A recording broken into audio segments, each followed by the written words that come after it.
Amen. Et comme on parle de l'œuvre du salut, on voit plusieurs thématiques par rapport à cela. Et il y a quelques semaines, lorsque j'ai prêché sur ce thème, on avait parlé de l'expiation. Et le but de la prédication était de voir ensemble qu'est-ce que l'expiation et en quoi la Bible et qu'est-ce que la Bible dit sur l'expiation. Et notamment, on a regardé ça à travers le jour des expiations. Et ce soir, j'aimerais qu'on puisse... alors, excusez-moi, mais on parle doctrine, du coup on parle un peu théologie. J'aime bien la théologie. Donc désolé si je suis... je monte... j'aime beaucoup. Donc ce soir, on va parler de l'expiation. Et lorsqu'on parle de l'expiation, comme on l'a vu il y a un mois, l'expiation, elle a été réalisée par Christ. Amen. Et parce que Christ l'a réalisée, lorsqu'on parle de l'expiation, on peut parler de la singularité de Christ. Et à travers cela, on va regarder un petit peu, on va voir quelques passages bibliques ensemble, et on va voir cela. On va prendre un premier passage dans Hébreux au chapitre 1, des versets 1 à 4. Hébreux, chapitre 1, versets 1 à 4.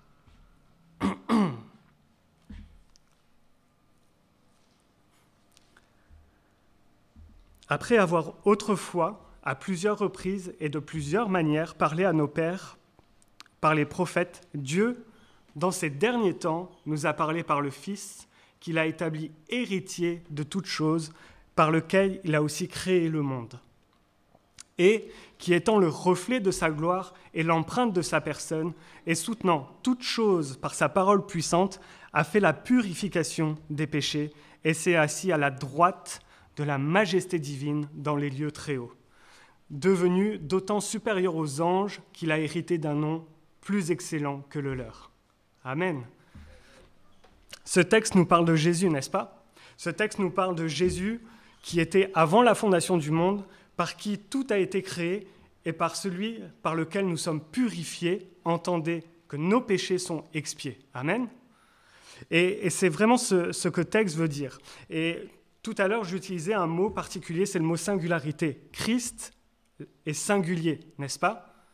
Christ, on peut parler de singularité, non pas simplement parce qu'il y a une particularité en Christ, dans l'espace-temps ou même dans l'histoire. Ce n'est pas simplement cette particularité qui est là. L'idée de la singularité de Christ, elle a plutôt à voir parce qu'il est particulier et unique dans le fait qu'il est incarné. Il est Dieu incarné. Amen. Christ, ce n'est pas simplement un homme plus. Christ, ce n'est pas simplement un homme qui est venu et qui est plus rempli que nous du Saint-Esprit. Christ, c'est la jonction de Dieu venant dans la chair. C'est Dieu qui se fait homme. Amen.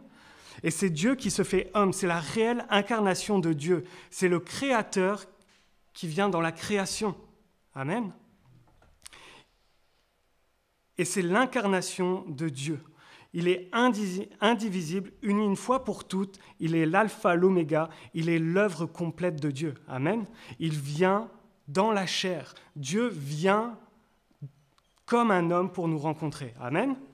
Et c'est ça qui est singulier, parce que c'est la seule fois que ça arrive. Amen. Et ça n'arrivera jamais après. Et ça n'est jamais arrivé avant. Dieu est venu comme un simple homme. Amen. En tant que chrétien, on défend des vérités, n'est-ce pas?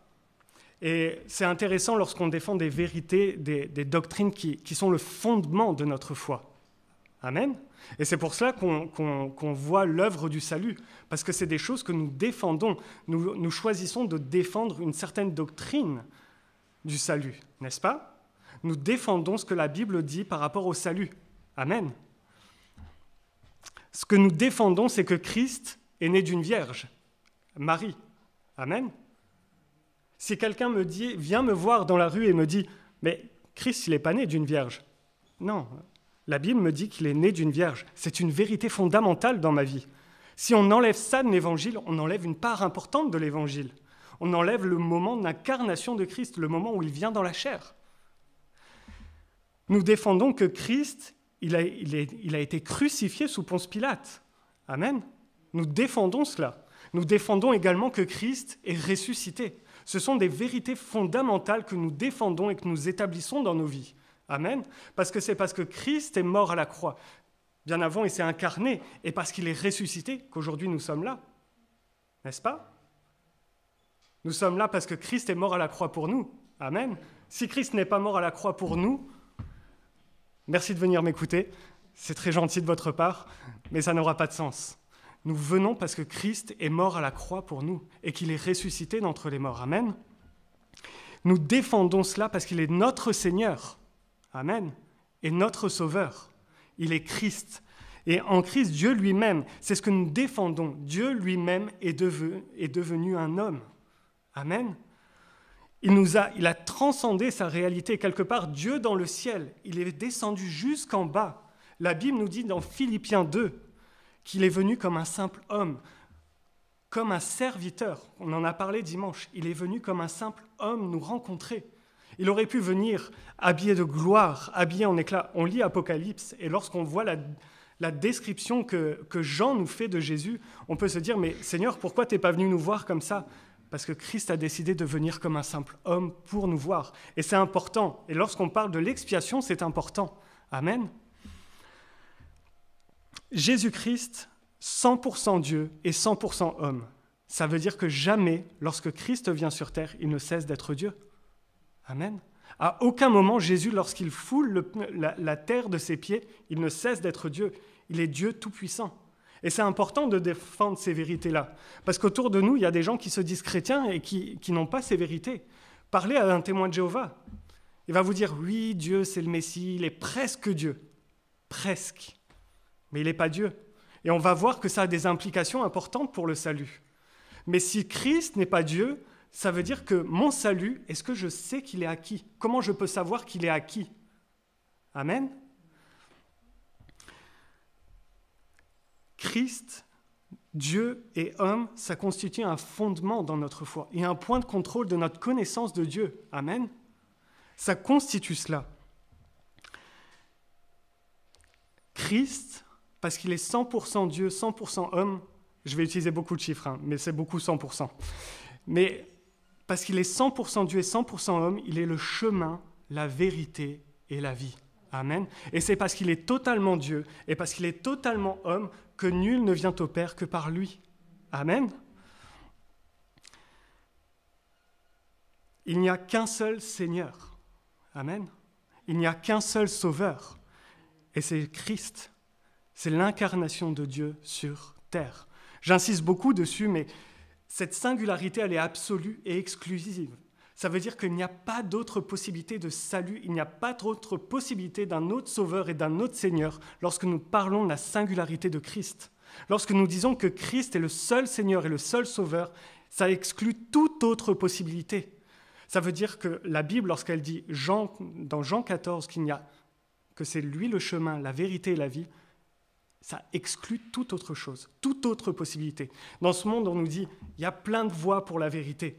Il n'y a qu'une voie. Amen. Il n'y a qu'une seule voie, et c'est Christ. Christ, tout simplement, Dieu et homme. C'est difficile de parler qu'il est totalement Dieu et totalement homme, parce qu'on n'arrive pas à comprendre, ça ne matche pas dans notre tête. Parce qu'on est trop cartésien, on est trop européen, on est trop occidentaux, et du coup on cherche tellement à comprendre, mais comment ça a fonctionné? On n'arrive pas à comprendre. Mais Dieu est tout simplement Dieu. Christ est tout simplement Dieu totalement et homme totalement. Amen. Ce n'est pas une schizophrénie, ce n'est pas une juxtaposition, c'est juste sa nature. La nature divine et la nature humaine cohabitent en lui de manière indivisible. Amen. C'est important. Et c'est important de le dire. Et le texte qu'on vient de lire dans l'Hébreu nous dit que Christ, c'est celui qui est mort pour purifier nos péchés. Ça veut dire qu'il était important pour Dieu que ce soit Christ qui vienne sur terre purifier nos péchés. Il n'y avait aucune autre possibilité que Dieu, se faisant homme, venant mourir à la croix pour nous. Il n'y avait aucune autre possibilité. C'est ce que le texte nous dit. Et lorsqu'on veut aller plus loin, pour comprendre l'expiation, il nous faut aller plus loin pour savoir qui a réalisé notre expiation. Parce que le personnage principal que la Bible nous évoque pour parler d'expiation, c'est Jésus. C'est Jésus. Amen. Et on va discuter un petit peu de cela. On va voir ensemble, on va parler de la divinité de Christ. Christ est divin. Amen. Il y a plusieurs... Et on pourrait parcourir toute la soirée la Bible sur les textes qui nous parlent de la divinité de Christ. Mais je crois que demain, certains travaillent. Donc, on va se concentrer sur certains textes. Mais la Bible nous parle de titres qui sont accolés à Jésus. Dieu, il est Dieu. Jean 13, verset 19, nous dit que « je suis ». Lorsque Jésus parle de Dieu, il dit « je le suis ». Jésus est le Messie. Amen. Jean 4, il reconnaît qu'il est le Messie. Amen. Il est le Fils de Dieu, le Fils de l'homme, le Fils de David. Tout ça sont des titres qui sont accolés à Jésus, qui manifestent que Christ est divin. Amen. Qui d'autre que Dieu pouvait être le Messie? Ésaïe 43, versets 10 à 12. Ésaïe 43, versets 10 à 12 nous dit « Vous êtes mes témoins, dit l'Éternel, vous et mon serviteur que j'ai choisi, afin que vous le sachiez, que vous me croyiez et que vous compreniez que c'est moi. Avant moi, il n'a point été formé de Dieu, et après moi, il n'y en aura point. C'est moi qui suis l'Éternel, et hors de moi, il n'y a point de sauveur. C'est moi qui ai annoncé, sauvé, prédit. Ce n'est point parmi vous un Dieu étranger. Vous êtes mes témoins, dit l'Éternel. C'est moi qui suis Dieu. C'est moi qui suis l'Éternel, et hors de moi, il n'y a point de sauveur.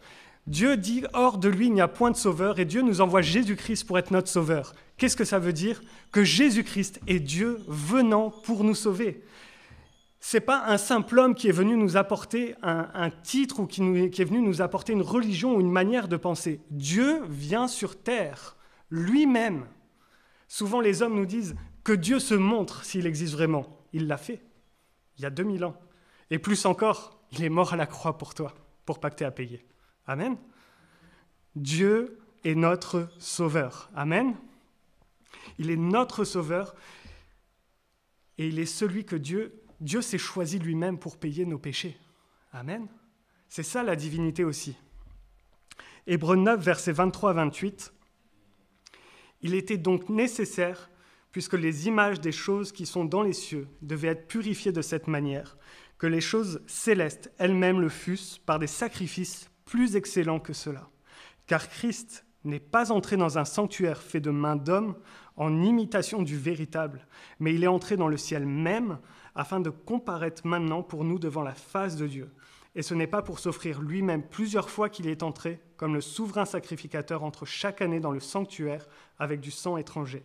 Autrement, il aurait fallu qu'il eût souffert plusieurs fois depuis la création du monde, tandis que maintenant, à la fin des siècles, il a paru une seule fois pour abolir le péché par son sacrifice. Et comme il est réservé aux hommes de mourir une seule fois, après quoi vient le jugement, de même Christ, qui s'est offert une seule fois pour porter les péchés de plusieurs, apparaîtra sans péché une seconde fois à ceux qui l'attendent pour leur salut. Amen. Christ est venu, Dieu est venu. J'ai pris plusieurs références pour appuyer. C'est Dieu lui-même qui vient sur terre.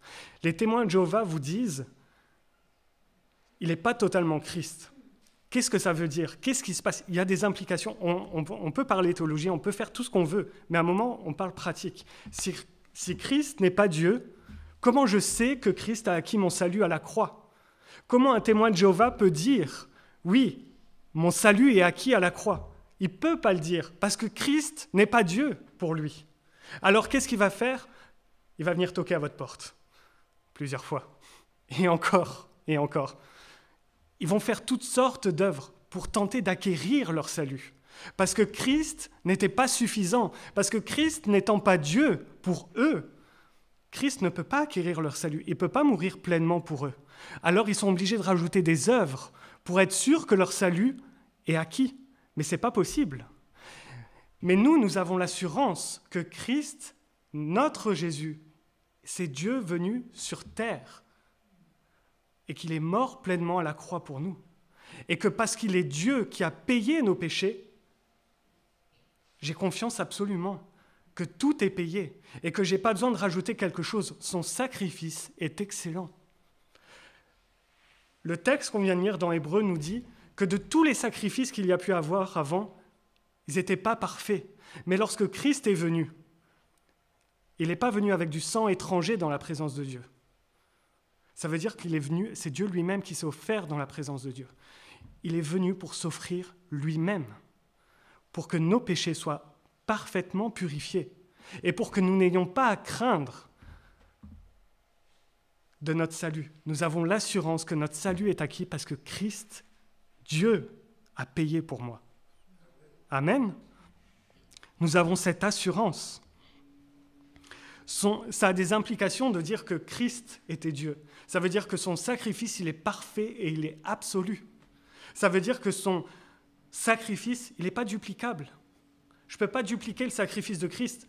Je n'ai pas besoin de moi aller sur une croix pour payer encore pour mes péchés. Il a payé mes péchés.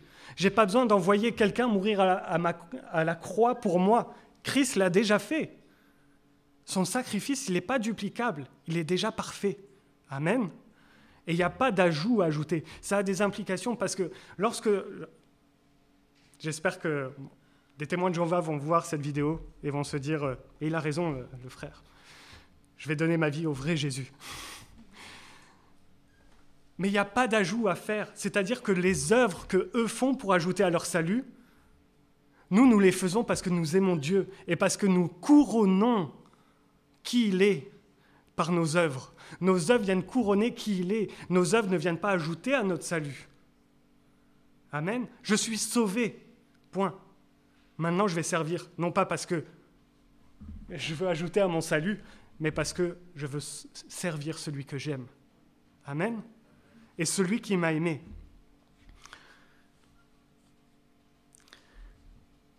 L'humanité de Christ, elle est importante aussi. Amen. Hébreux 2, versets 17 à 18 nous dit « En conséquence, il a été rendu semblable en toutes choses à ses frères, afin qu'il fût un souverain sacrificateur, miséricordieux et fidèle dans le service de Dieu, pour faire l'expiation des péchés du peuple. Car ayant été lui-même tenté lui-même dans ce qu'il a souffert, il peut secourir ceux qui sont tentés. » Amen. Le sacrifice de Christ est parfait parce qu'il est Dieu, mais également parce qu'il est homme. Et parce que dans tout ce qu'il a subi, il y a comme une représentativité qui est là. Jésus nous représente auprès du Père. Il a été dans la présence du Père. Avant, c'était un seul homme qui pouvait aller dans la présence de Dieu. Une fois par an, le grand sacrificateur, il pouvait aller dans la présence de Dieu. Mais Christ y a été. Et Christ nous a lavé de nos péchés. Et le voile s'est déchiré. Ce qui veut dire que maintenant, mes péchés sont pardonnés, je peux aller dans sa présence. Et pas seulement une fois par an. Tous les jours de ma vie, sa présence, elle m'est ouverte. Parce que Christ a fait comme un acte de représentation devant le Père. Il a acquis ma cause. Amen. Il s'est substitué à moi. Olivier a parlé de la substitution, on en parlera encore un petit peu. Mais Christ s'est substitué à moi pour prendre ma place. Et il s'est fait homme pour prendre ma place. Amen. Il est venu souffrir ce que moi j'ai souffert. Amen. Lorsque nous passons par des épreuves, l'humanité de Christ, elle est importante dans nos vies. Parce que lorsque je passe dans un moment de faiblesse, lorsque je suis tenté, je me rappelle une chose, c'est que Christ lui-même, il a été tenté. Et qu'est-ce qui s'est passé? Christ lui-même, il en est sorti vainqueur. Alors si ce Christ qui est mort à la croix pour moi, il est divin et humain, et qu'il vit en moi, ça veut dire que moi aussi je sors vainqueur de la tentation. Amen. La divinité de Christ, elle a une importance, et son humanité, elle a une importance également. Amen. Parce qu'elle montre de la compassion pour nous. Christ est venu dans notre condition, pour vivre exactement comme nous avons vécu, pour acheter nos péchés. Amen.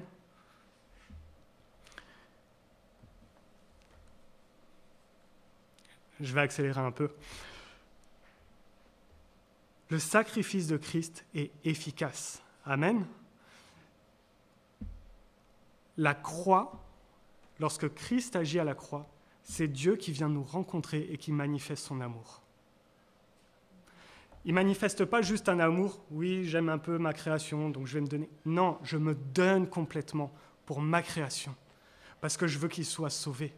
On a parlé de la rédemption, mais je veux faire acte de rédemption pour eux, pour qu'eux soient rachetés, pour qu'ils puissent maintenant entrer dans ma présence. Son sacrifice, il est efficace.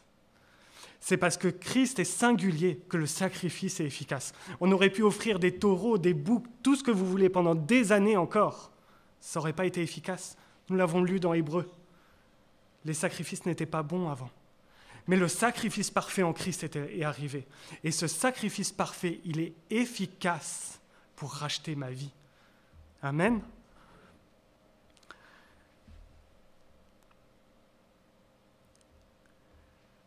La singularité de la personne de Christ, c'est à la fois sa divinité et son humanité, non réplicable par personne, qui font que son sacrifice, c'est un sacrifice lui aussi qui est singulier.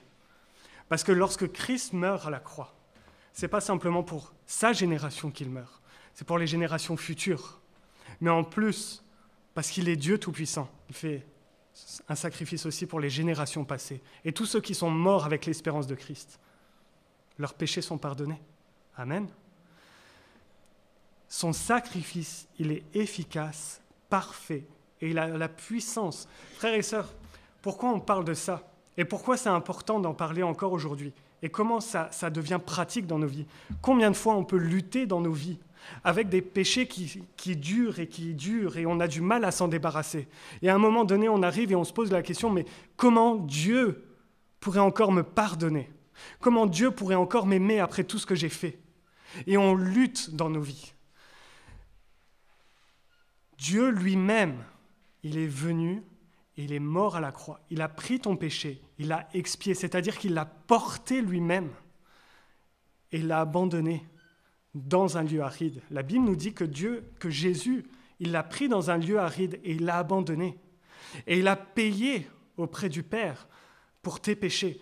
Pourquoi? Parce que lorsque il est sur la croix, le châtiment de tous mes péchés, il est tombé sur sa tête.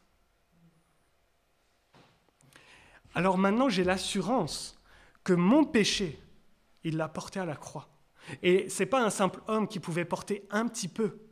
C'est Dieu lui-même qui est venu porter la totalité, pas simplement de mon péché, mais aussi de chacun d'ici présent. Amen. Et Dieu n'a oublié personne. Dieu n'a oublié personne. C'est-à-dire que son sacrifice, il est parfait pour chacun. Nos péchés sont expiés. Amen. Ma dette est payée. La Bible nous dit que notre dette est payée.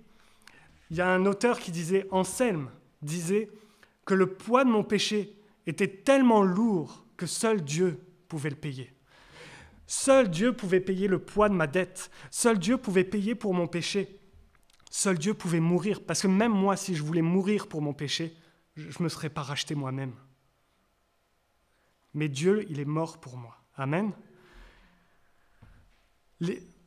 Comprenez-moi bien, l'expiation a été inefficace tant que ce n'était pas Christ qui accomplissait l'expiation. Amen. On aurait pu offrir tous les boucs. Ça ne changeait rien. Seulement Christ pouvait porter le poids de nos péchés. Notre seul chemin, c'est Christ. Mais pas le saint à n'importe quel Christ. C'est Christ, totalement Dieu, totalement homme. Amen. Et on ne peut rien faire et ajouter de plus à son sacrifice. Il est mon chemin, ma vérité et ma vie. Il n'y a que par lui que je peux venir au Père. Amen. Christ est mort à la croix. Dieu est venu me rencontrer. Dieu est venu en simple homme mourir à la croix pour mes péchés. Mais comme il est Dieu, on connaît la fin de l'histoire, il est ressuscité. Amen. Et maintenant, c'est ce que l'expiation nous dit, on le verra encore par la suite, la mort et le péché n'ont plus de pouvoir sur ma vie. Christ, parce qu'il est Dieu et il est divin, lorsqu'il va ressusciter, la mort n'a plus de pouvoir sur ma vie. Et on peut le dire avec assurance ce soir, parce que Christ a expié et il a propitié mon péché, je suis libre du péché. Amen. Nous sommes libres. L'expiation a acquis ma liberté. Amen. Que son nom soit béni. Seigneur, nous voulons te remercier. Merci Père, Seigneur, pour tout ce que tu as fait. Merci Père pour ton œuvre. Merci Père pour qui tu es. Merci Seigneur pour ton œuvre, Seigneur, parfaite, Seigneur, à la croix. Et merci mon Dieu pour tout ce que tu as fait. Père éternel, Seigneur, conduis encore toute cette réunion. Que ton nom soit glorifié, Seigneur, et que tu puisses nous faire prendre conscience de tout ce que tu as fait dans nos vies. Sois béni, Père, dans le nom de Jésus, Seigneur. Amen.